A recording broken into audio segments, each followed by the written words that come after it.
শ্রী শ্রী রামকৃষ্ণ কথামৃত প্রসঙ্গ প্রতিমা পূজার প্রয়োজনীয়তা। স্বামী গুরু মহারাজজি। প্রথম দর্শনের দিন ঠাকুরের সঙ্গে মাস্টারমশাইয়ের বেশি কথা হয়নি। দ্বিতীয় দর্শনে ঠাকুর মাস্টারমশাইকে কয়েকটি প্রশ্ন করলেন। সেই প্রসঙ্গ এখন চলছে। মাস্টারমশাই বললেন যে যারা মাটির প্রতিমা পূজা করেন তাদের বুঝিয়ে দেওয়া উচিত যে মাটির প্রতিমা ভগবান নন।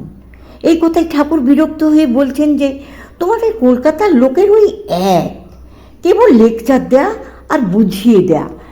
ঠাকুরের এই কথাগুলির মধ্যে এক বিশিষ্ট উপদেশ আমরা খুঁজে পাচ্ছি। তিনি বলছেন, অন্তরে উপলব্ধি যদি না থাকে তো কথার কোনো মূল্য থাকে না, সে কেবল শব্দমাত্র হয়ে যায়। তাই বলছেন তোমাদের কলকাতার লোকের খালি লেকচার দেয়া। এখানে অবশ্য কলকাতার লোক বলতে ইংরেজি শিক্ষিত তৎকালীন মানুষদেরই বোঝাচ্ছে, যারা নিজেরা না বুঝেই অপরকে বোঝাবার চেষ্টা করে। যে বিষয়ে আমরা কিছুই জানি না সেই সম্বন্ধেই আমরা আরও জোর গলায় তর্ক করি। ধীরে ধীরে জ্ঞানের গভীরতার সঙ্গে সঙ্গে আমরা বুঝতে পারি আমাদের জ্ঞানের পরিধি কতটুকু। প্রতিমা পূজার প্রয়োজনীয়তা। ঠাকুর আরও বলছেন, মাটির প্রতিমাকে ভগবান ভেবে পূজা করা যদি ভুলই হয়ে থাকে তো যিনি এই বিশ্ব ব্রহ্মাণ্ড চালাচ্ছেন তিনি কি এইটুকু জানেন না যে পূজার লক্ষ্য তিনি? ভগবান এই বিভিন্ন রকমের পূজার প্রচলন করেছেন ভিন্ন ভিন্ন প্রকৃতির লোকেদের উপযোগী হবে বলে। মা যেমন জানেন তার কোন ছেলের কোন খাবার উপযোগী, ঠিক তেমনি ভগবান জানেন কার পক্ষে কোনটি উপযুক্ত পথ।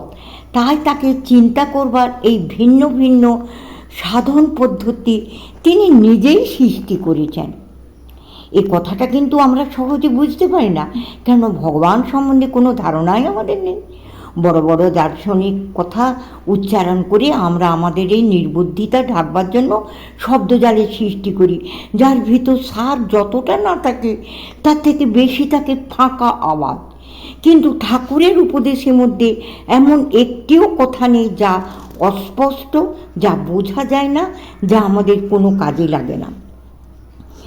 একবার ঠাকুরের সঙ্গে কথা বলতে বলতে স্বামীজি বললেন অন্ধবিশ্বাস কথাটা।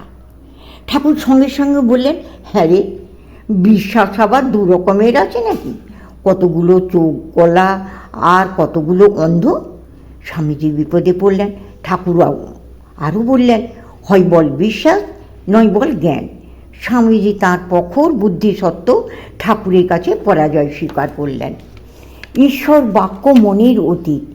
ঈশ্বরের স্বরূপ বোঝাতে ঠিক সেই রকম আমরা বলি তিনি চৈতন্য স্বরূপ, সচ্চিদানন্দ স্বরূপ। কত কি গাল ভরা শব্দ। যদি কেউ প্রশ্ন করে সচ্চিদানন্দ বলতে কি বোঝো, তখন বড় জোর বলতে পারি সৎ চিৎ আনন্দ। কিন্তু তখনও যদি কেউ প্রশ্ন করেন সৎ চিৎ আনন্দ মানেটা কি, তখন আর এগোনো যায় না। শ্রুতি বলেছেন তিনি বাক্য মনের অগোচর, সুতরাং এই শব্দগুলি তাকে প্রকাশ করতে পারে। এরকম প্রগল্ভতা শ্রুতিও সহ্য করবেন না। বাক্য মনের অগোচর যিনি, তাকে যে নামই দিই তাকে কি তাকে প্রকাশ করা যায়? যায় না।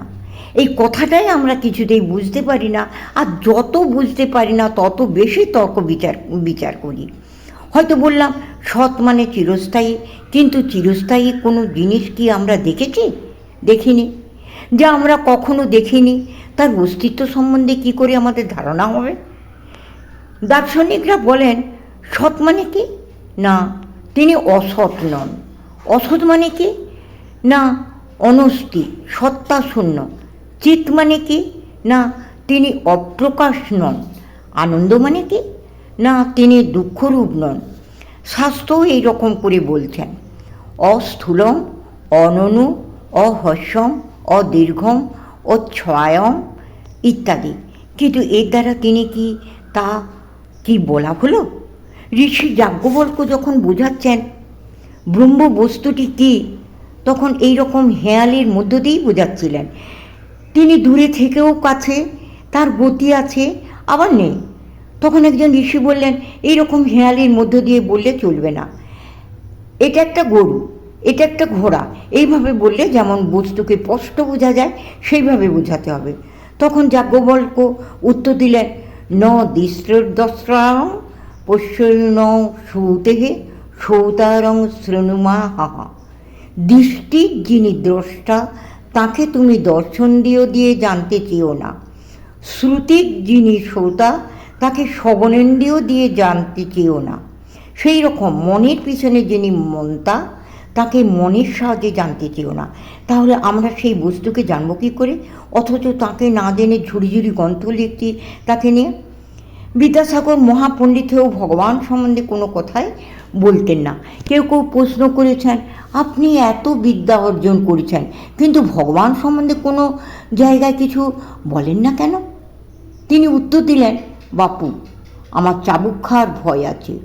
অর্থাৎ যে বস্তু নিজে বুঝি না সেই বস্তু সম্বন্ধে বলতে গেলে চাবুক খেতে হবে। কিন্তু তবু বন্ধুবান্ধবরা ছাড়েন না, তখন নেহাত ধরাধরির জন্য বোধোদয় বইয়ের গোড়াতেই লিখলেন ঈশ্বর নিরাকার চৈতন্য স্বরূপ। এখন এই নিরাকার চৈতন্য স্বরূপ ঈশ্বর লিখে তিনি ছাত্রদের কি উপকার করলেন জানি না, কিন্তু মাস্টারদের একেবারে বিপর্যস্ত করলেন। বিভিন্ন উপাসনা ও উপাসক উপলব্ধি না থাকলে কথা কেবল কয়েকটা শব্দমাত্র সৃষ্টি করে, যার পরিণামে হয় চিত্ত বিভ্রম। এরপর ঠাকুর বলছেন যে ভগবান এই বিচিত্র রকম উপাসনা পদ্ধতি সৃষ্টি করেছেন, তিনিই করেছেন। তুমি খোদার উপর খোদগারি করতে যাচ্ছ কেন? দরকার হয় তিনি বোঝাবেন। অন্য জায়গায় বলছেন ছেলে বাপকে ডাকছে, কিভাবে ডাকতে হবে হয়তো সে ভালো করে জানে না, নামও জানে না, বাপের মহিমাও সে জানে না, কিন্তু বাবা কি তার ডাকে সাড়া দেন না? বাবা কি বোঝেন না যে ছেলে তাকেই ডাকছে? ভগবান কি জানেন না যে মাটির মূর্তির ভিতর দিয়ে লোকে তাকেই পুজো করছে? ভাগবতে 3 রকমের আরাধনার কথা বলা আছে। প্রারম্ভিক অর্থাৎ সাধারণ মানুষ প্রথম যা করে, দ্বিতীয় পর্যায়ে এই সাধনা করতে করতে সে একটু উচ্চ অবস্থায় পৌঁছায়, আর তৃতীয় অবস্থায় সেই চরম লক্ষ্যে পৌঁছায়।